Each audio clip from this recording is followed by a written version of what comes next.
Jóvenes, buenos días, namaste. Ojalá esté todo muy bien. Ánimo igual que siempre, es lo mínimo que pido al ingresar a la sesión. Ánimo. Hoy día simplemente nos queda para terminar este capítulo 1, nos queda una sola diapositiva. Después de eso voy a cerrar este capítulo 1 y voy a abrir una nueva sesión llamándole capítulo 2 por si alguien quiere partir del capítulo 2, no se le mezcle con este pedacito del capítulo 1. ¿Ya? Ayer, a modo de recuerdo, habíamos hablado de los isómeros, habíamos visto que estaban los isómeros de cadena, o de esqueleto que le llamábamos, y era donde no había ningún compromiso de cambio de función. ¿Cierto? Acá ustedes ven que es alcano, alcano sigue siendo siempre un alcano, y tampoco hay una función que cambie de lugar, sino que lo que cambia es el esqueleto, es decir, los átomos de carbono con sus respectivos hidrógenos van cambiando de lugar. Y eso lo habíamos visto ayer, recordamos solamente uno, por ejemplo, este grupo que voy a marcar aquí, un círculo más grande, por ejemplo, SSH3, que está aquí, terminal de cadena, uno podría decir, bueno, migró y se puso en el carbono que ahora es número 2. Y después se puso en el carbono que ahora es número 3. Y después ese mismo metilo, por ejemplo, se puso acá. Y este otro metilo, ese otro CH2, ahora transformado en metilo, se puso allí. Y luego esos dos se pusieron acá. Uno así podría ir interpretando cómo van los isómeros estructurales. Si quieren, ahí con ese dibujo uno podría ver cuál es la lógica de ir cambiando. El grupo terminal lo moví hasta donde ya no pude más, luego tomé el terminal y el que viene, y si esta cadena fuera más larga, podría tomar este, ese y ese, e ir moviéndolos como grupos CH3.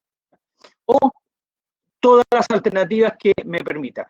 Recuerden ustedes que a medida que la cadena es más contribuyente al termómetro, la cantidad, como ustedes pueden ver aquí, wow, me quedó grande la flecha, la cantidad de isómeros de cadena o isómeros de esqueleto va aumentando significativamente. Y hoy día entonces tenemos ofrecido para estos primeros minutos, no va a ser más de 10 minutos, pienso yo, ver los otros dos tipos de isómeros. Dijimos a los isómeros les poníamos apellidos, isómeros de cadena en la diapo anterior, y ahora estamos frente al segundo y al tercer tipo de isómeros, que es el de posición y el de función. Vamos a ver, por el orden que está puesto, el isómero de posición, que era un ejemplo que no habíamos visto ayer. ¿Qué significa el isómero de posición? Primero, tiene que haber una función. Por favor, anote eso en su cabeza o en su cuaderno, donde quiera. Tiene que haber una función que se mueva de lugar dentro del esqueleto. ¿Ya? El esqueleto aquí son 6 átomos de carbono, y ustedes ven que la función, que es el grupo hidroxilo, voy a marcarlo aquí, está sobre el último carbono. En este otro está sobre el carbono que, bueno, aquí podríamos llamarle carbono 1 para hacer mejor, más de acuerdo a la UPAC. Ahí está sobre el carbono 1, aquí está sobre el carbono 2, y acá está sobre el carbono 3. Pero fíjense ustedes que el esqueleto se mantiene intacto, es decir, yo no hice modificaciones sobre el esqueleto, porque si aparte de mover el hidroxilo en lugar, cambio un metilo de lugar, estaría con un isómero combinado, estaría haciendo un isómero de cadena y de posición a la vez. Entonces acá lo que estoy haciendo isómeros, tratando de hacer isómeros. En el primer caso solamente cambios de cadena, y en este segundo caso solamente cambios de posición. ¿Ya? Repito la idea, los isómeros de posición, primero que nada yo necesito una función, un doble enlace, un triple enlace, un hidroxilo, un nitro, un cloro, un ácido carboxílico, cualquier función que ustedes conozcan, y esa función, empieza a cambiar de posición dentro de un mismo esqueleto que no cambia. Ese es un isómero de posición puro. Sin embargo, los isómeros de función, que son los que están acá abajo, voy a limpiar allá,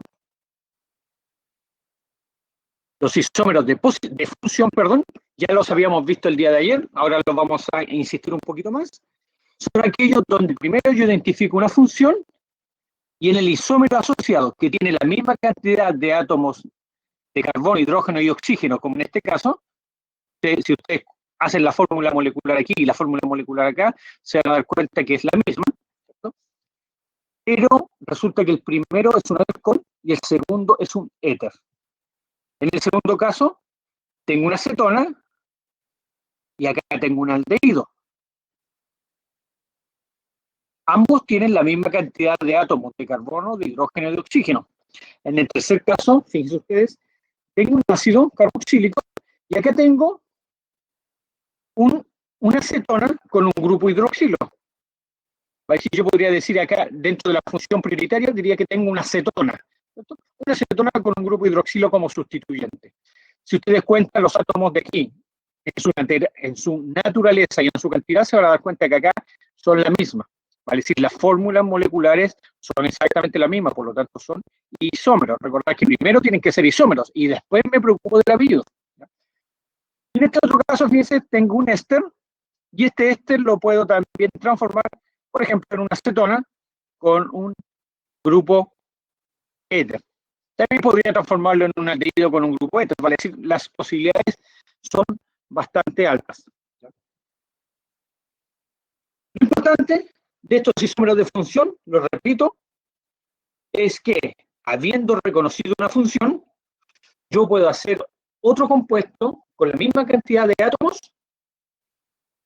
en naturaleza y en número, pero que me da una función, una o más funciones distintas. En este caso, una función hidroxilo a una función éter. Y en este caso, una función ácido me llevó a dos funciones distintas. Aquí tengo una, acá tengo dos, acá igual.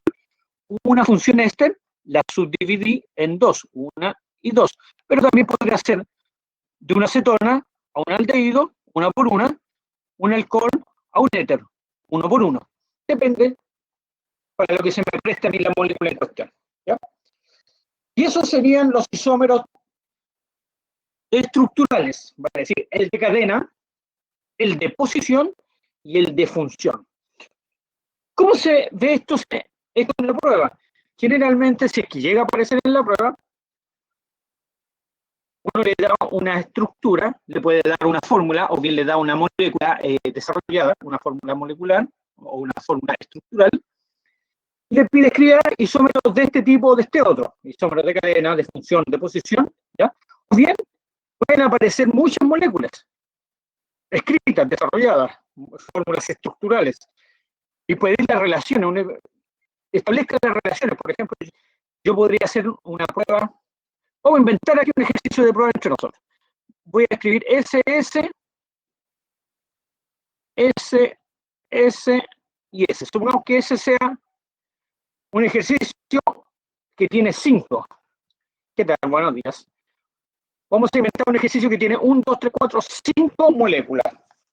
¿Y cómo podría ser el enunciado? Podría ser, establezca las relaciones isoméricas que existen entre estos 5 compuestos. Entonces, si yo le llamo a este 1, a este 2, 3, 4, 5, fíjense que estamos inventando aquí sobre la marcha un ejercicio de prueba, ¿ya? Para decir, es harto lo que estamos haciendo para la persona que está despierta y todavía no está somnolienta, ¿ya? Entonces, yo tendría que hacer en la prueba decir que el número 1 y 2 guardan una relación de isómeros de posición, ¿ya? Entre el 3 y el 4 guardan una relación de isómeros de función, y que el 5 no guarda relación alguna con los otros, ¿ya? Y que a su vez este grupo no guarda relación con este otro grupo, ¿eh? Es decir, todo ese tipo de cosas yo podría escribir y podría salir entonces airoso de la pregunta. Más o menos de eso se trata, cómo se pueden preguntar estas cosas, ¿ya? El haberle dicho esto me obliga a inventarle algo distinto para la prueba, ¿no? No preguntarle lo mismo, ¿ya? Pero esa es la idea. Quiero que ustedes se sientan cómodos, confiados en que si ustedes repasan este asunto, son capaces de resolver cualquier cosa que yo les pueda preguntar, ¿no? Vamos a ver qué dice el profe, se le escucha cortado, medio robótico, wow, qué raro. Pensé que era la señal, pensé que era la pica. Bueno, afortunadamente voy a cortar, como les dije, esta grabación para ir con la capítulo 2. Les pido a los 32 conectados, por favor, que esperen a que yo abra el capítulo 2, se vuelven a conectar y vamos a partir como si no, empezáramos la mañana de nuevo. Con esto terminamos el capítulo 1 y nos vamos al capítulo 2. Ojalá